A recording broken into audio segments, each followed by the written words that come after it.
11 नवंबर 2019। अस्सलाम वालेकुम मेरे दोस्तों, सजनों और बेलियों। मैं हूं इज़हार अहमद और वेलकम करता हूं आपको किचन गार्डनिंग चैनल पर। हमने 7 अक्टूबर को सर्दी के दिनों की सब्जियों की और फूलों वाले पौधों की सीडलिंग की थी और आज है 11 नवंबर। तकरीबन 35 दिन हो चुके हैं और कुछ दिन पहले ही मैंने इनको शिफ्ट कर दिया है बड़े ग्रो बैग्स के अंदर। जितने भी मैंने पौधे शिफ्ट किए थे उनमें से एक भी पौधा हमारा ना तो स्ट्रेस में आया और ना ही मुरझाया। जैसे ही मैंने इनको शिफ्ट किया आगे इनकी फ़र्दर ग्रोथ बढ़ना शुरू हो गई। कोई भी पौधा परेशानी के आलम में नहीं आया, बल्कि अब इनके पत्तों का साइज़ भी इंक्रीज़ हो रहा है। ये मिर्च के पौधे हैं और ये मैरीगोल्ड के पौधे देखिए अब ये बड़े भी होना शुरू हो गए हैं।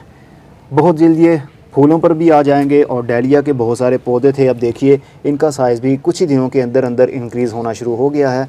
इसके अंदर मैंने गाय का गोबर यूज़ किया, 3 हिस्से मिट्टी और 1 हिस्सा गाय का गोबर मिक्स किया और उसके अंदर पौधों को शिफ्ट किया। जब पौधों को शिफ्ट कर लिया जाता है 4-5 दिन के बाद हल्की हल्की सी गोडी करना शुरू कर देनी चाहिए, ताकि मिट्टी के अंदर एरेशन सिस्टम बना रहे और पौधे की ग्रोथ रुके नहीं बल्कि बढ़ती ही जाए।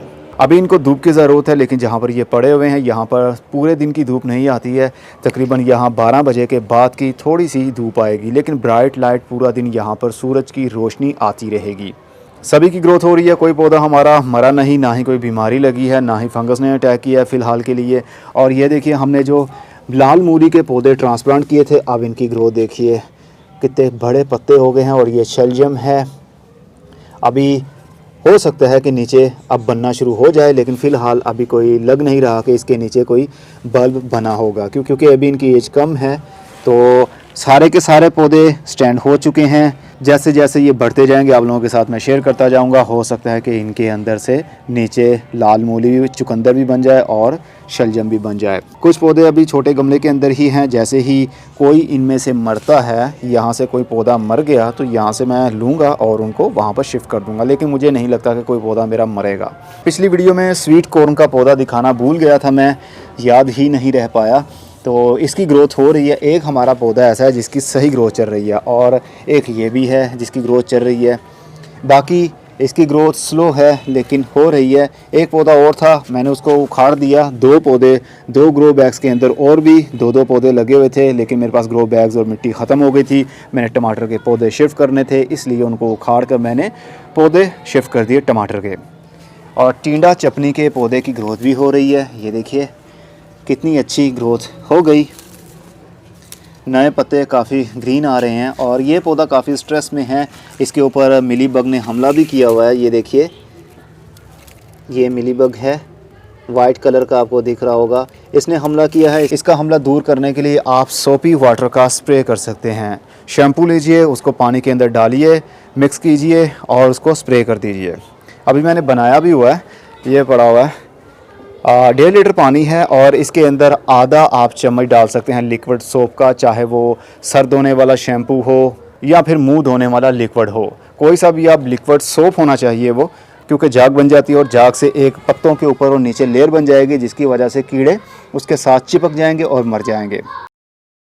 कुछ टमाटर के पौधे मैंने बड़े ग्रो बैग्स के अंदर 2-2 पौधे शिफ्ट किए हैं और कुछ के अंदर मैंने सिंगल पौधा लगाया है। ये है बेल वाले हाई प्रोडक्शन वाले क्लस्टर टमाटर के पौधे हैं। ये कहते हैं इसको 80 से 90 या 100 ग्राम का एक टमाटर लगता है। समझ लीजिए 3 टमाटर आप लेंगे तो 1 पाव बन जाएगा। 250 ग्राम के 3 टमाटर बन जाएंगे हमारे। तो पौधे कोई भी हमारा पौधा मरा नहीं, जितने भी शिफ्ट किए थे सभी अच्छे ग्रोथ कर रहे हैं। अब इनके पत्ते देखिए बड़े होना भी शुरू हो गए हैं, चौड़े चौड़े पत्ते हो रहे हैं। आहिस्ता आहिस्ता ये बेल की सूरत लेंगे और इस जाली के ऊपर, ट्रेस के ऊपर चढ़ जाएंगे, फिर इनकी ग्रोथ फर्दर आगे बढ़ती रहेगी। लेकिन पानी की कमी नहीं होनी चाहिए। टमाटर के पौधे ज़्यादा पानी पसंद करते हैं क्योंकि इनकी जड़ें बहुत ज़्यादा डिवेलप होती हैं। अगर पानी की कमी हो जाए तो पौधा स्ट्रेस में चला जाएगा। अगर पौधे को पानी ज़्यादा मिल जाए, जो पौधे को फूल लगे हुए हैं वो जल्दी ही गिर जाएंगे।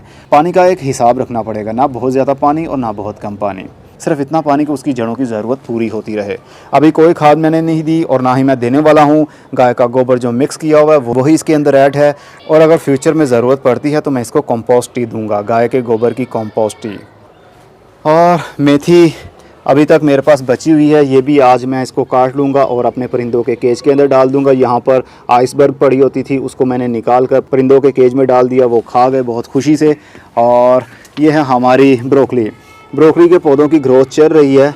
जाने कब ब्रोकली बनेगी। मुझे लगता है कि ठंडक के दिनों में ही बनेगी, दिसंबर से जनवरी के महीने में इसको हो सकता है कि बन जाए। यहाँ पर सूरज की थोड़ी सी धूप कम आती है क्योंकि ये चीड़ का पौधा लगा हुआ है, पाइन ट्री का पौधा लगा हुआ है, पाइन ट्री लगा हुआ है, तो यहाँ से धूप जब इनके पत्तों के ऊपर पड़ती है तो छन कर यहाँ पर आती है, जिसकी वजह से इस एरिया में जितने पौधे हैं उनकी ग्रोथ थोड़ी स्लो है। लेकिन जिनके ऊपर डायरेक्ट सारा दिन धूप आती है उनकी ग्रोथ पत्तों की आप देख सकते हैं कितनी बढ़ रही है। तो सब्ज़ी वाले पौधे हों या फूलों वाले पौधे हों, उनको फुल धूप मिले तो ही वो अच्छी ग्रोथ करते हैं। और ये शलजम येलो वाला है, येलो शलजम, इसको ग्रो बैग के अंदर ही मैंने कोई शिफ्ट नहीं किया। अब इनके पत्ते देखिए, लास्ट वीडियो में आपने देखा था 7 दिन पहले, तो इनके पत्तों की ग्रोथ काफ़ी छोटी छोटी थी, लेकिन अब काफ़ी बढ़ गई है। और लाल मूली चुकंदर की ग्रोथ देखिए कितनी अच्छी बढ़ रही है, लेकिन इसके अंदर मुझे नहीं लगता कि नीचे अभी कुछ वो चुकंदर बन रही होगी। लेकिन अभी इंतज़ार करना पड़ेगा, इंतज़ार करेंगे, देखेंगे, एंड तक इसको लेकर चलेंगे, हमें क्या रिज़ल्ट मिलता है 2-3 महीने के बाद में भी। और ये देखिए जी, कट पालक की काफ़ी अच्छी ग्रोथ चल रही है। अब इनके पत्तों का साइज़ भी इंक्रीज़ हो चुका है। इनको मैंने काटा नहीं था, अगर मैं काट लेता तो फर्दर नीचे से और भी पत्ते निकलना शुरू हो जाते। और ये थी हमारी केल को पानी की कमी हो गई। ये देखिए मिट्टी खुश्क हो गई है इसकी, अभी इसको पानी देता हूँ मैं, तो केल की ग्रोथ भी अच्छी चल रही है। पत्तों को अगर काटते रहेंगे तो पत्ते नीचे से नए आते रहेंगे और ये हम यूज़ करते रहेंगे, लेकिन मैंने कोई भी यूज़ नहीं किया है पत्ता। और ये भी 2 पौधे थे हमारे टिंडा चपनी के, अभी तक इसको ये देखिए यहाँ से मुझे लगता है कि फ्लावरिंग शुरू होने ही वाली है। ये देखिए एक कली लग गई है यहाँ से। लगता तो है कि जैसे अगले 7 दिन तक इनको ये फूल खिल जाएंगे और इसके अंदर से टिंडा चपनी बनना शुरू हो जाएगी। अभी पौधे की हाइट देखिए, तकरीबन ये 8 से 9 इंच या मैक्सिमम 10 इंच का पौधा होगा, तो इसको फ्लावरिंग शुरू हो गई है। मेरे पौधों की ग्रोथ काफ़ी अच्छी चल रही है, अभी तक कोई इनके ऊपर बीमारी का हमला नहीं हुआ है और ना ही मैं होने दूंगा। मैं टाइम टू टाइम थोड़े से पौधे और बड़े हो जाएं तो हर 3 से 4 दिन के बाद स्प्रे बोतल से तेज़ पानी का शावर किया करूँगा, ताकि जितने भी कीड़े हों वो पानी के प्रेशर की वजह से गिर जाया करें। इस तरह हमारे पौधे ऑर्गेनिक रहेंगे। कोई भी पेस्टिसाइड का स्प्रे हम इसके ऊपर, केमिकल पेस्टिसाइड का स्प्रे हम नहीं करेंगे, ताकि हम चाहते हैं जो भी इनको फ्रूट लगे वो हेल्दी हो और केमिकल से पाक हो। क्योंकि घर में गार्डनिंग करने का मज़ा तभी आएगा जब हम उसको ऑर्गेनिकली लेकर चलेंगे, लेकिन हर बार ऑर्गेनिकली कामयाब नहीं भी होता। किस्मत अच्छी हो तो कीड़ों के हमले से बच सकते हैं, फंगस के हमले से बच सकते हैं, लेकिन ऐसा सब्ज़ी वाले पौधों में काफ़ी मुश्किल होता है, क्योंकि कीड़ों का हमला तो हो ही जाता है मौसम बदलते। और आगे जो मौसम आ रहा है, टमाटर के पौधों के ऊपर, पत्तों के ऊपर एफर्ट्स का हमला होने वाला है, जिसको काला तेला कहते हैं। काला तेला छोटे से काले कीड़े होंगे जो पत्तों के ऊपर, टहनियों के ऊपर आकर बैठते हैं और उसके बाद में उड़ नहीं पाते, वहीं पर बैठे रहते हैं और पत्तों का रस चूसने लगते हैं और पौधे की ग्रोथ रुक जाती है। इससे दूर रहने के लिए भी आप पानी का शावर कर सकते हैं, या जैसे ही लगे कि आपको हमला हो रहा है तो सोपी वाटर का आप स्प्रे कर दिया करें, ताकि किसी हद तक तो हम कीड़ों के हमले से बच सकें। उम्मीद है कि आपके पौधों की ग्रोथ भी ऐसी ही चल रही होगी। अब मैं चलता हूँ, अब मिलेंगे 7 दिन के बाद, तब तक के लिए खुदा हाफिज़। और हाँ, ये धनिया मैंने आपको दिखाना था, धनिया की ग्रोथ भी काफ़ी अच्छी चल रही है। एक मैंने वीडियो बनाई थी इसके ऊपर, तो अब देखिए कितनी अच्छी इनकी ग्रोथ बढ़ चुकी है। पानी बस साइड से देना है, जहाँ से ऊपर से हम पानी दे रहे हैं वहाँ से ग्रोथ रुक जाती है, मतलब वहाँ से पौधे गिर जाते हैं नीचे और मर जाते हैं। लेकिन इस साइड से देखिए कितना घना है यहाँ से, क्योंकि यहाँ पर पानी का थ्रो नहीं होता और ज़्यादा इनको पानी की ज़रूरत भी नहीं होती। सर्दी के दिन वैसे भी शुरू हो गए हैं। थर्मोकोल का गहरा डिब्बा है, तकरीबन ये 10 इंच गहरा है, तो यहाँ पर पानी जल्दी खुश्क नहीं होता। तो काफ़ी अच्छी ग्रोथ चल रही है। अगर हम चाहें तो अब इनके पत्ते उतार कर किचन में यूज़ कर सकते हैं, तो नीचे से और भी पत्ते निकल आएंगे। तो धनिया की ग्रोथ करवाना इतना मुश्किल नहीं है जितना हम समझते हैं, बस उसको उसके हाल पर छोड़ देना है, लेकिन पानी का थ्रो ऊपर से नहीं करना।